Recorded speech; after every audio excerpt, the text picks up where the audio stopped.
welcome to Health Affairs This Week, a weekly conversation where a rotating cast of Health Affairs editors and occasional guests catch up and chat about the latest and greatest health policy news, milestones, and trends. I am Rob Lott, and today I'm thrilled to welcome one of those special guests that I just mentioned. We're lucky to have with us here today Dr. Eric Schneider from the National Committee on Quality Assurance, also known as NCQA, where he's the Executive Vice President of their Quality Measurement and Research Group. Welcome, Dr. Schneider. Great to be with you, Rob. Thanks for having us. Absolutely. So, Dr. Schneider, you're actually relatively new at NCQA, having started earlier this year.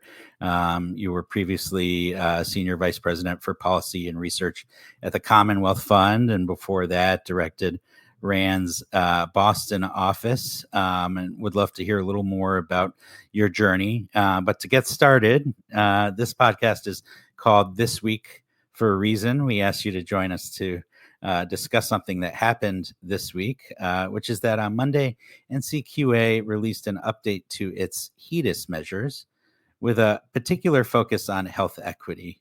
And for our listeners, a reminder that Hedis stands for Healthcare Effectiveness Data and Information Set. And it's the main way that health plans, that is insurers, are evaluated for the quality of care that their members receive. Dr. Schneider, am I describing that right? You described it beautifully. The purpose of Hedis, which was initiated 30 years ago, was to provide quality measures to measure and compare health plans on the performance for their members. And NCQA has been at that journey, developing new quality measures. They're now widely used in the marketplace, and in fact, derivatives of them are used in other contexts as well. But the purpose is really to provide the information that purchasers, government agencies, Medicaid, and other CMS and other agencies can use to compare health plans on performance and to drive quality improvement in the healthcare system. Great. So let me probe a little further here, and maybe we'll call it an existential question for NCQA. And that's sort of, what was life like before Hedis? In other words, what was the problem that Hedis measures exist to solve? Yeah, I think several things probably, but I'll highlight a couple of them.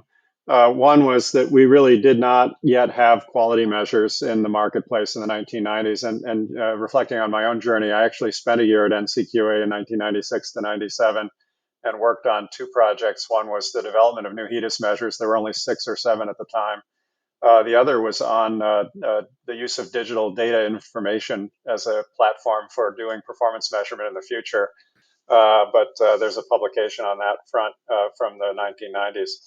The problem we were trying to solve was the non-standard approach. Really, a kind of a lack of understanding, for one thing, of what whether we knew there was variation in quality, but we were not able at that time in the 90s to map it very specifically.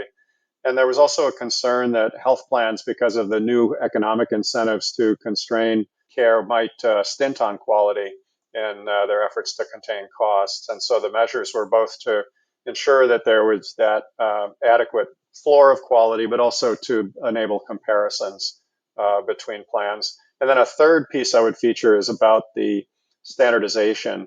So over the journey of the last 20 years, a lot of non-standard measures have been put into the marketplace, and it's been really important to try to come up with a trusted common lingua franca for quality. I think Hedis has done a lot of good in that regard. It's a recognized set of measures, and it has been through a very extensive vetting process by multiple stakeholders, by technical experts, so that the measures that are included in the set are, we hope, the standard around which the industry can really coalesce, and that has been true. I'd love to go back and talk to your 1990s self about your vision for digital health in the future. But about Hedis, the new Hedis measures, maybe you can describe what's new about this year's measures and say a little bit about the process for how they were updated, and maybe maybe point to some of the more noteworthy changes. Absolutely. So the biggest change, I think, in this year's HEDIS is around the commitment to equity, health equity in particular. The measure set is updated annually to keep abreast of changes in the field, to introduce new measures, to retire measures that are no longer serving a good purpose. And at NCQA, there's been a long-standing belief that equity, high quality care has to be equitable, and that everyone deserves the best treatment regardless of race, gender, sexual orientation, identity, socioeconomic and cultural characteristics. That goes back to the beginning. I also worked in the 1990s on measuring disparities in care. In fact, published one of the first papers that used Hedis measures that CMS was collecting to look at racial and ethnic disparities and racial disparities in care. And so the new measures this year are emphasize three changes. The first is that we added race and ethnicity stratification to 8 of the HEDIS measures. This is a first step on a journey. It's taking what existed and analyzing and reporting the stratifications. That gives us better transparency into health plan. Average performance may be fine, but there may be gaps, and we'll learn a lot more about that. A second activity or change is we're introducing a new measure for social needs screening and intervention. And that's a measure that will, we hope, encourage health plans to assess and address the social needs of their members, such as food, housing, and transportation. And the new measure, it essentially assesses members who are screened using pre-specified instruments at least once during the measurement period, which is typically a year. And who receive a corresponding intervention if they screen positive. So this is just to clarify sort of a list of questions that maybe my doctor would ask me about whether or not I'm food insecure at home or have access to transportation, that kind of thing. That's right, because we know those are strong predictors of health, or they're certainly associated with health, and that there's good evidence that intervening can actually make a difference in the health trajectory. And then a third change to the HEDIS 2020 for measurement year 2023, which was just released this week, is revising the existing measures to acknowledge and affirm member gender identity. For example, measures that reference pregnancy and childbirth, we change the specification to acknowledge that people who may identify as a different gender. That is supposed to reduce the likelihood that transgender members may be inadvertently excluded or inappropriately included in measures due to their gender identity. Gotcha. So essentially, previously questions about pregnancy were only asked to women, and now you've changed that approach. Is that right?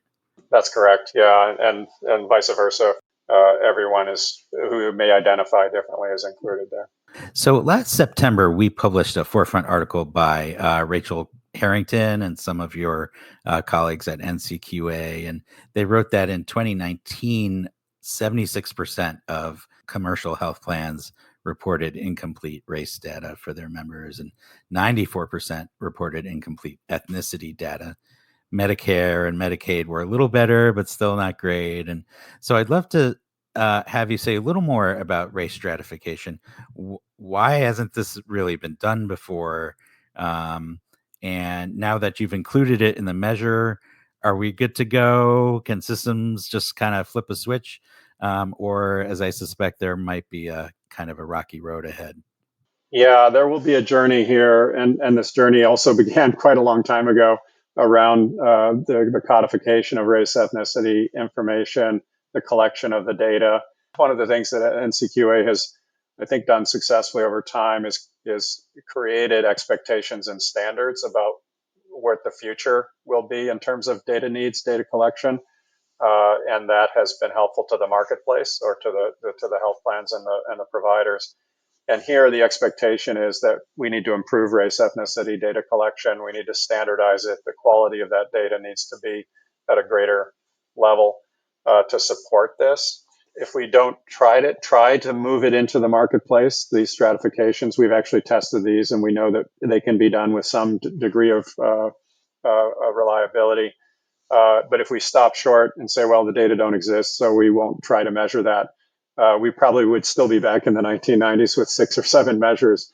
So this is an important feature of what we do. There's definitely room for improvement here. There are some health plans and other provider organizations that are really moving the ball in terms of the more systematic and also say community sensitive or sensitive to the person about why the data are being collected, how they would be used, what safeguards are in place. And actually, those pilots and demonstrations are going well to a large extent. So we anticipate improvements here. So these ratings apply to health plans, but of course, health plans are not the ones providing direct care. They're the ones paying for the care delivered by other providers.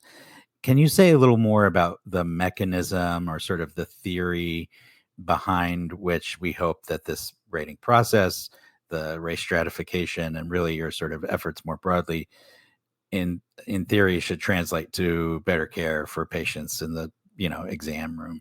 Yeah, I think our model aligns. Again, it's really going back to the basics that the payers, the people who are paying for the care, should get what they're paying for, and that creating transparency around what they're purchasing or paying for is a fundamental mechanism that's important. The challenge is that the ecosystem has become more and more complex as there's more delegated risk, delegated accountability, so that and we're looking to adapt our own approach to move beyond, not change it, but move beyond health plans to thinking about what are the entities that are truly accountable for the healthcare and health outcomes that we want to see as a nation. That complexity of our system is not something that measurement can solve, but measurement has to be sensitive to it and responsive to it. And we have to give the tools that people need to do measurement successfully to the systems, depending on where they're situated, whether they're health plans, payers, accountable care organizations, provider groups.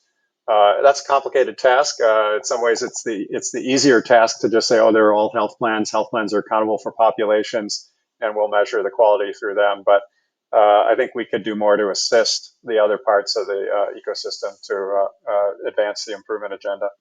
Well, that's probably a good spot to wrap up. I wish we had more time, but I will encourage our listeners to visit the detailed description of the changes from NCQA on your website, as well as some relevant pieces from the pages of Health Affairs over the years, all of which we'll throw in the show notes. But Dr. Schneider, thank you so much for taking the time to chat with us today. I'm sure it's a busy week, and we really appreciate you making the space to join us on Health Affairs This Week. We're really grateful for the time and the opportunity. Thank you so much, Rob. It's really been a pleasure. And to our listeners, thanks for tuning in. As always, if you enjoyed this episode, please recommend it or share with a friend. And of course, check back next week for another episode of This Week, available on your favorite podcast platform. Until then, take care, and thanks, everyone.